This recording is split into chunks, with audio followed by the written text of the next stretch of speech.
Hi, good evening, everybody. Welcome to Lead with Giants TV. Tonight on our program is a special guest that he is Lead with Giants himself, Bill Treasurer. Welcome to our show. Oh, Tal, it's so great to be with you and great to be with you, Elizabeth, as well. And looking forward to being with all your listeners as well. Great. Well, our audience has been anticipating and been following you in all the social media outlets, and especially with your book coming out on the second edition, Leaders Open Doors. But I want to introduce Bill Treasurer for those of you who are don't know him yet. I'm sure you'll see him around in social media in regards to leadership and other adventures.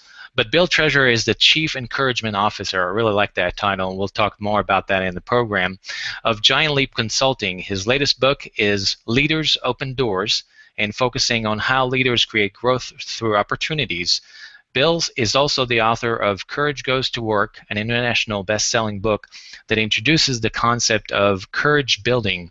Bill has led courage building workshops for leaders with companies such as NASA, Accenture, CNN, Hugo Boss, and Saks Fifth Avenue. Well, it's a pleasure to have you, and I'm honored to have you on the program, Bill. Well, you all with Lead with Giants are very into leadership. I know that the audience is into leadership. It's a passion topic of mine, so I'm looking forward to the time that we're going to be spending together. Excellent. You out there traveling in Chicago this week, right? I am. I am not just a leadership writer, but I'm a practitioner of leadership development, and I work with clients all the time doing full-day workshops and designing, developing, and delivering leadership programs. And tomorrow I'm working with I've got 3 Chicago clients, and I'm working with one of my clients, and tomorrow's topic is leadership and culture change. So I actually enjoy that particular workshop a lot. Oh, great. That's something I would love to hear. And also joining us, Liston Sally from Utah. Welcome to our show. Hi guys, great to be here with both of you.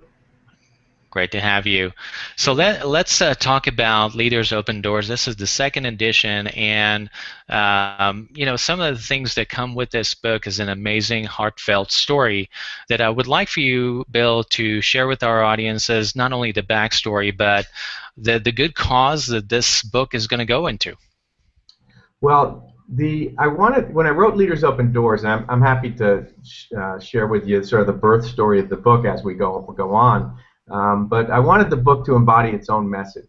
The book is about the importance of leaders creating opportunities for those that they lead. That leaders are not just problem solvers and people who make results happen. That leaders have to be opportunity creators. Opportunity is what motivates people. And so I wanted the book itself to be opening doors for people along the way. And the best way to do that, I felt, was for the book all of my royalties to be donated to programs that support kids with special needs, and specifically with kids with cerebral palsy. And it just so happens that I have a daughter with cerebral palsy.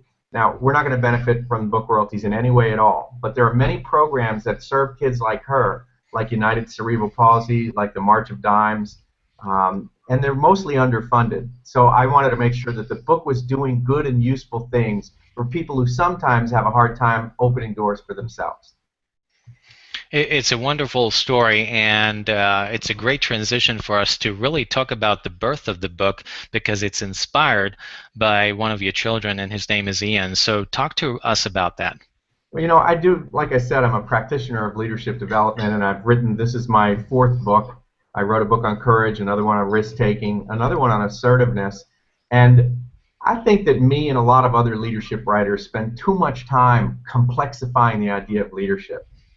To be honest with you, Tal, I think that a lot of leadership writers, myself included, try to prove to you how smart we are by using big fancy pants words and quadrant models and the strategic evaluative problem. And all that stuff has its place, but a good book shouldn't exhaust you like a hard day at work. And I had a conversation with my 5-year-old son that took me back to really what's most essential about leadership. He got to be the class leader at the Montessori school where he goes to school in Asheville. This is a couple of years ago. And he came home from school, and my wife said, "Hey, honey, Ian got to be the class leader today." And I thought, class leader? How cool is that? My son, I'm the one who goes all around the world teaching leadership development. I'm the big smart guy. My son gets to be the class leader. I said, "Come here, Ian. How cool is that? You get to be class leader, buddy. What do you get to do as class leader?" And I didn't know what he would say next, but I certainly didn't expect that he'd say, yep, I got to open doors for people. And I thought about it, and I was like, wow, I got to open doors for people. It wasn't what I expected, but with 7 simple words, I got to open doors for people. I thought about leaders that had made an impact on me. There were always folks who believed in me before I believed in myself, who had given me a shot, who took a chance on me, who gave me a proving ground, who opened up a door for me to help find myself in the process. They bettered me as a professional. And I thought, well, there might be an idea for a book there about leaders open doors, because that's what leaders should do, is open doors for the people they lead.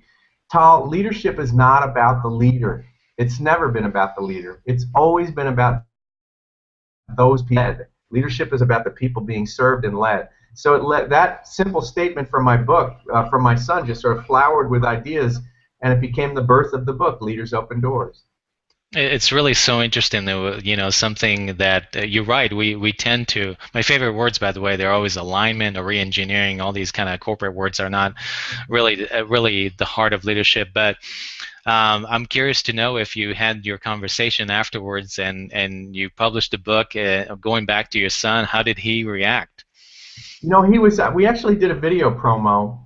And he's the voice. So, like, if you go to leadersopendoors.com, you can see the promo, and it's a cartoon promo. So I wanted to make sure that when the book was written, that I stayed away from the jargon, that I stayed away from complexifying leadership, that I stopped trying to prove to you that I'm smart. I wanted to make sure that the book resonated with useful and sometimes simple ideas, but take you back to the North Star concepts of leadership. So I wanted it to have sort of not a childish flavor, but a simplistic in terms of simple ideas. So I brought my son in to do the videotape, and if you watch it, it's a cartoon, and then my son does the voice. He's the voiceover in the videotape, so he got to do that.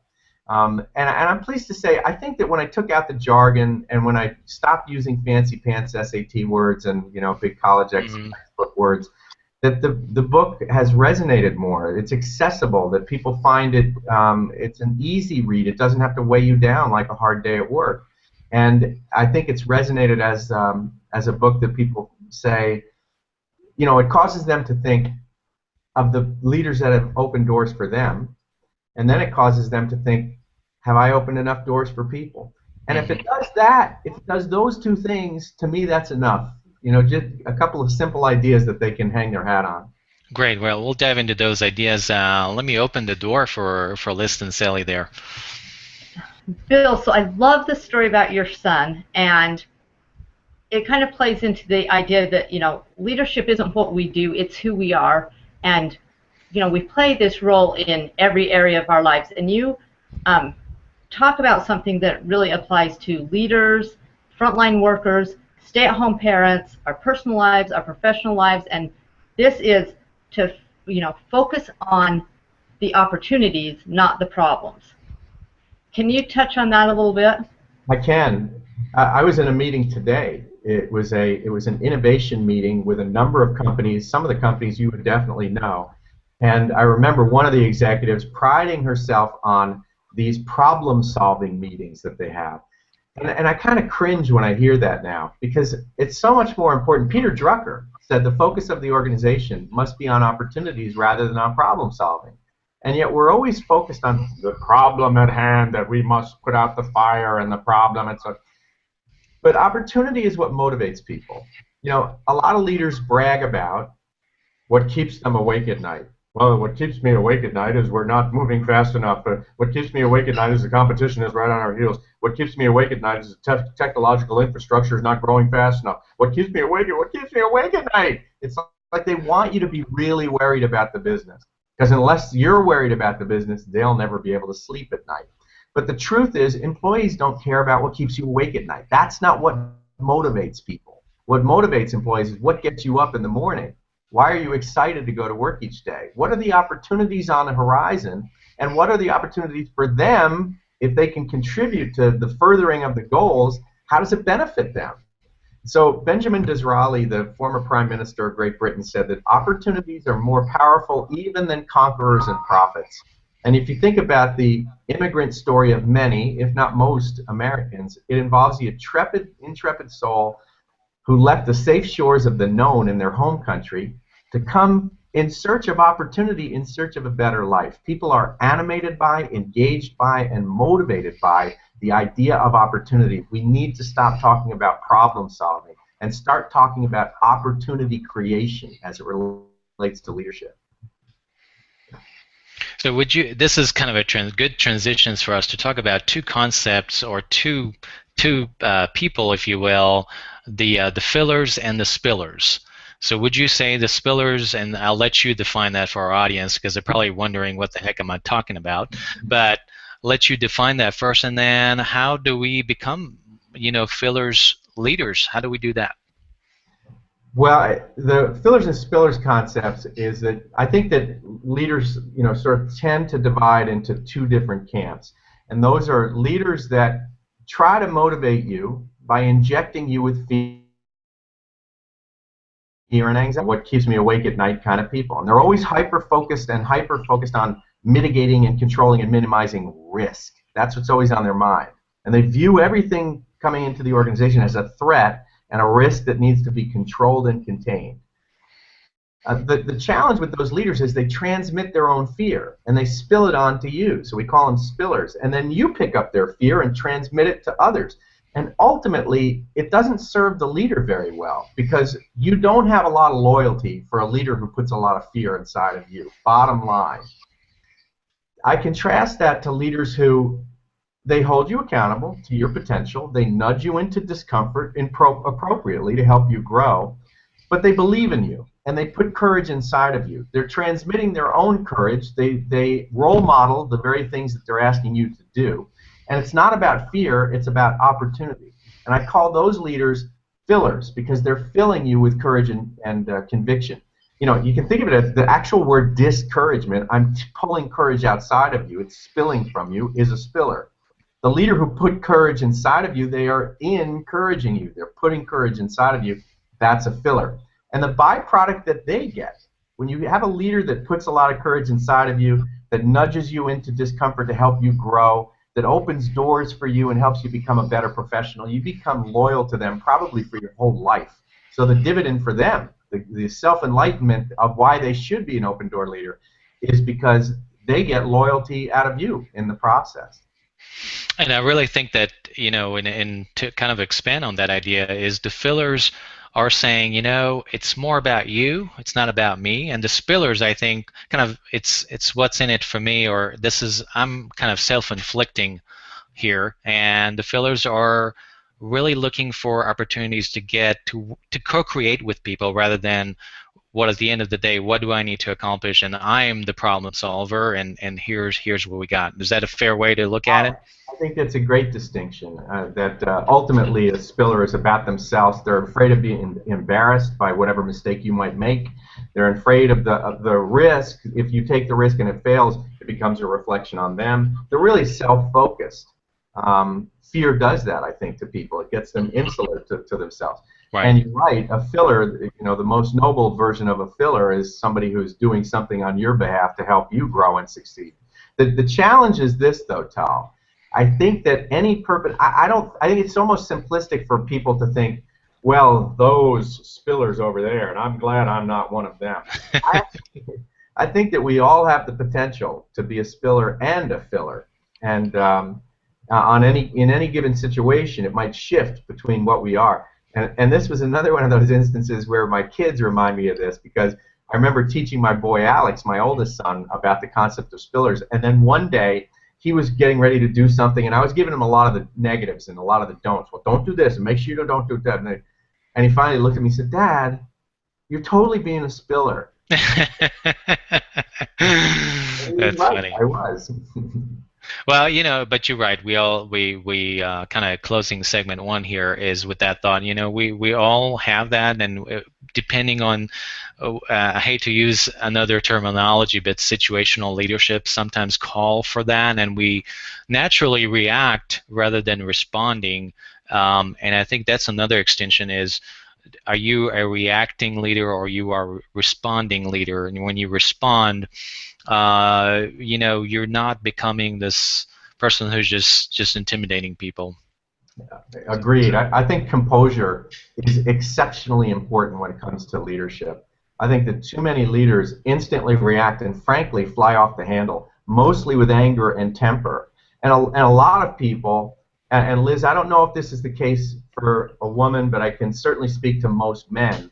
A lot of times the first archetypal imprint of what leadership is for a man is how their father was.